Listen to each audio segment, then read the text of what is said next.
आज मैं आपसे बात करने वाली हूँ नॉर्मल डिलीवरी में ऐसे 3 से 4 एक्सरसाइज बताऊंगी जो आप जैसे आपका लास्ट ट्राइमेस्टर लगता है आप स्टार्ट करते तो आपको नॉर्मल डिलीवरी समझ लीजिए 60 to 70% बहुत इजीली हो जाएगी। और पहली एक्सरसाइज आपको करनी है बटरफ्लाई एक्सरसाइज, पर उसका सही तरीका आपको पता होना चाहिए। अगर मैं आपसे पूछूंगी कि बटरफ्लाई एक्सरसाइज कैसे करते हैं, आप नॉर्मली कह देंगे कि इस तरह से पैरों को फोल्ड करिए, इस तरह से पैरों को हिलाइए, हो गई बटरफ्लाई एक्सरसाइज। बिल्कुल गलत तरीका है। आपको बटरफ्लाई करेंगे ये बात सही है कि अपने पैरों को जितना हो सके अपने वजाइना के पास लेके जाइए, पेल्विक एरिया के पास ले जाइए, पैर को टाइट पकड़िए। आपको अपने दोनों थाइज का ध्यान रखना है। दोनों थाइज बहुत अच्छी तरह से नीचे ज़मीन पे टच हो, इस तरह से। ये टच होने की आवाज़ बहुत अच्छे से आना चाहिए ताकि आपके जो पेल्विक एरिया, ये जो पोजीशन है, ये बहुत अच्छे से खुले और आपका बेबी बहुत इजीली नीचे की तरफ आए। This way 1 2 3 4 5 6 7 8 9। थोड़ा सा स्टार्टिंग में आपको टफ लगेगा, पर जैसे जैसे आप रूटीन में डालेंगे बहुत इजीली आप एक्सरसाइज कर लेंगे।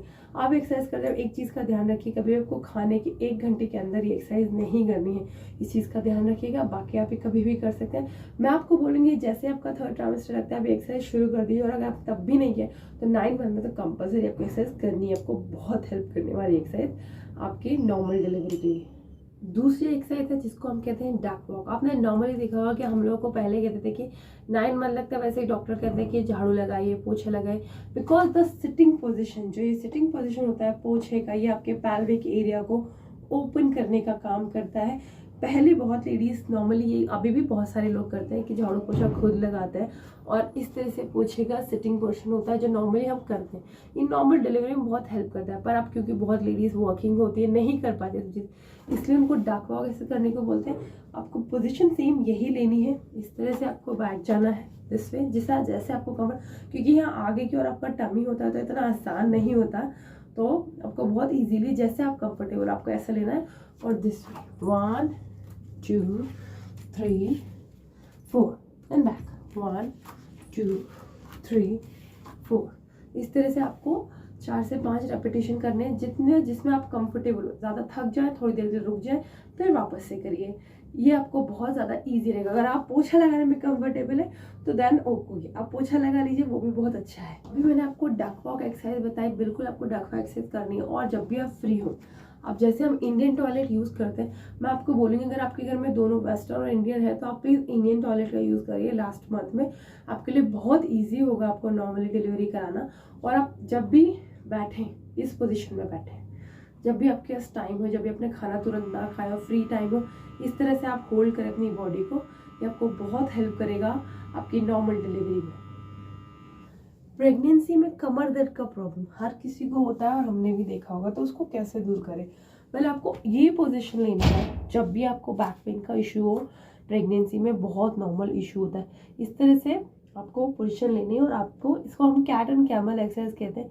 अपनी बैक को पहले कैट की तरह नीचे झुकाइए यूं, फिर कैमल की तरह ऊपर, फिर नीचे, cat camel, cat camel, cat camel. इसका आप 3-4 रेपिटेशन करेंगे ना, आपको जितना भी बैक पेन है उसमें बहुत ज़्यादा रिलीफ मिलेगा। ट्रस्ट मी, ये एक्सरसाइज आप ज़रूर ट्राई कीजिएगा अगर आपको बैक पेन का प्रॉब्लम है। प्रेगनेंसी में ब्रीदिंग एक्सरसाइज करने को बोलते हैं, तो क्या ब्रीदिंग आपको होल्ड करके रखनी है, क्योंकि हमको यूं भी ब्रीदिंग का प्रॉब्लम बहुत ज़्यादा रहता है प्रेगनेंसी में। हमको सांस लेने में दिक्कत होती है, सांस चढ़ जाती है। तो आपको अपनी सांस लंबी लेनी है, छोड़ देनी है, लीजिए, छोड़ दीजिए। आपको सांस रोक कर नहीं रखनी, होल्ड करके नहीं रखनी, बिकॉज जितना आप, अगर आपसे हो पा रहा तो करिए, नहीं हो पा रहा तो सिर्फ लीजिए और छोड़िए, लीजिए और छोड़िए। इससे आपकी स्ट्रेंथ बढ़ेगी। आपको लेबर पेन की टाइम बहुत आसानी होती है, क्योंकि तब हमारी सांस बहुत फूलती है, पेन बहुत ज़्यादा हो रहा होता है और हमको रिलैक्स रहना पड़ता है। इसलिए आप ब्रीदिंग की एक्सरसाइज करेंगे। और जब भी आपको ब्रीथ लेने में प्रॉब्लम हो रही है तब भी आप आराम से इस तरह से बैठ जाइए, थोड़ी देर के लिए मन को शांत करिए, सांस लीजिए, छोड़िए। आप 10-15 मिनट करेंगे, आपको ब्रीदिंग बहुत रिलैक्स हो जाएगा। और तब भी नहीं हो रहा, आपको फिर भी शॉर्टनेस ऑफ ब्रीथ का प्रॉब्लम हो रहा है, तो प्लीज़ अपने डॉक्टर से संपर्क करिए, बिना देर करिए। तो ये है 4-5 तरीके जो मैंने आपको बताए हैं नॉर्मल डिलीवरी के लिए। बहुत आसान है और ये आपकी स्ट्रेंथ, स्टेमिना बहुत अच्छी तरह से बढ़ाने वाले हैं आपके 3rd ट्राइमेस्टर आपको लगे। और आपको एक और बात करनी है, आपको तेज़ वॉकिंग करनी है लास्ट मंथ में। तेज़ मतलब ऐसा नहीं कि आपको मैराथन लेना है, बट फिर भी आपके साथ कोई हो, सुपरविजन में आप एक्सरसाइज करेंगे तो बहुत ज़्यादा अच्छा है। आपके साथ में कोई एक जन चाहिए, क्योंकि प्रेगनेंसी में बहुत बार आपको 9 मंथ में वेट इतना ज़्यादा है, सपोर्ट की ज़रूरत पड़ती है। और मैं स्पेशली एडवाइस करूँगी, प्लीज़ आपके हस्बैंड के साथ एक्सरसाइज करिए, आपको बहुत अच्छा लगेगा, आपके हस्बैंड को भी बहुत अच्छा लगेगा कि कितना डिफिकल्ट होता है। और आपके हस्बैंड को भी देखना चाहिए कि इतना आसान नहीं होता है प्रेगनेंसी में, एक्सरसाइज करना भी बहुत डिफिकल्ट होता है। तो आप किसी के सुपरविजन में करिए, बहुत अच्छा। तेज़ वॉक करना है, आपके अगर स्टेयर्स है तो आप स्टेयर्स भी चढ़ उतर सकते हैं, पर किसी के साथ में होना ज़रूरी है। अकेले आप ये सब चीज़ें नहीं करेंगी, बिकॉज हम नहीं चाहते कि कोई भी गलती हो और कुछ ब्लंडर हो, इसलिए प्लीज़ किसी के सुपरविजन में करिए, बहुत अच्छी बात है। होप ये आपका एक्सरसाइज बहुत हेल्प करेगी, आपका स्ट्रेंथ और स्टेमिना दोनों बढ़ाएगी। स्मूथनिंग के लिए आपको स्मूथनिंग, जो आपका पेल्विक एरिया में बेबी बहुत इजीली सरक है, उसके लिए आपको करना है, जब भी आपको डिलीवरी डेट मिल जाए, आपको लास्ट 15 डेज में एक घी में बड़ा दूध की ग्लास में 2-3 चम्मच घी डाल के आपको पीना है। अगर आपका बीपी बिल्कुल नॉर्मल है, अपने डॉक्टर से एक बार कंसल्ट कर लीजिए। बीपी बिल्कुल नॉर्मल है तो आप बिल्कुल घी और दूध मिक्स करके पी सकते हैं। आई नो थोड़ा वियर्ड लगता है पीने में, बट करेंगे तो आपको हेल्प मिलेगी उससे। और उसके बाद में आप हल्का सा ल्यूकवार्म वाटर लास्ट के 15 डेज पीना शुरू करिए। गर्म चीज़ें थोड़ी सी खाएंगे तो आपका जो अंदर की स्मूथनेस, घी हमारे अंदर स्मूथनेस, बेसिकली हम लोग मॉइस्चराइजर करते हैं, बिल्कुल वही काम करता है, अंदर से मॉइस्चर करता है हमारी बॉडी को, ताकि बेबी बहुत इजीली नीचे सरक आए। तो ये 3 चीज़ें आपकी डिलीवरी में बहुत हेल्प करती है, strength, stamina and smoothness. That's it, आपकी नॉर्मल डिलीवरी 110% श्योर होती।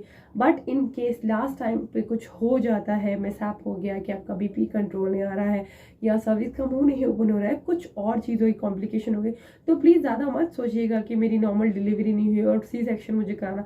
आपका बेबी और आपकी हेल्थ सेफ होना ज़रूरी है, बाकी सब तो थर्ड चीज़ पे आ जाता है, तो बिल्कुल मत सोचिएगा। बाकी मैं बिल्कुल प्रे करूँगी आप सब। अगर आपको वीडियो अच्छा लगा है तो प्लीज़ जितना हो सके शेयर करिए, मुझे अच्छा लगेगा। मेरी लाइक बटन को प्रेस कर लीजिए और सब्सक्राइब कर लीजिए मेरे चैनल को, और hit the bell icon to get the notification of videos. Thank you so much. मेरा छोटा बेबी है, मैं भी बहुत मुश्किल से टाइम निकाल के आप सबके लिए वीडियो बनाती हूँ, क्योंकि मेरे घर में कोई नहीं था और मेरे लिए बहुत डिफिकल्ट है सब चीज़ें अकेले जर्नी तय करना, तो इसीलिए आपके लिए बनाती हूँ कि आपके लिए हेल्पफुल हो। तो प्लीज़ सब्सक्राइब कर लीजिए मेरे चैनल को। Thank you so much, bye bye.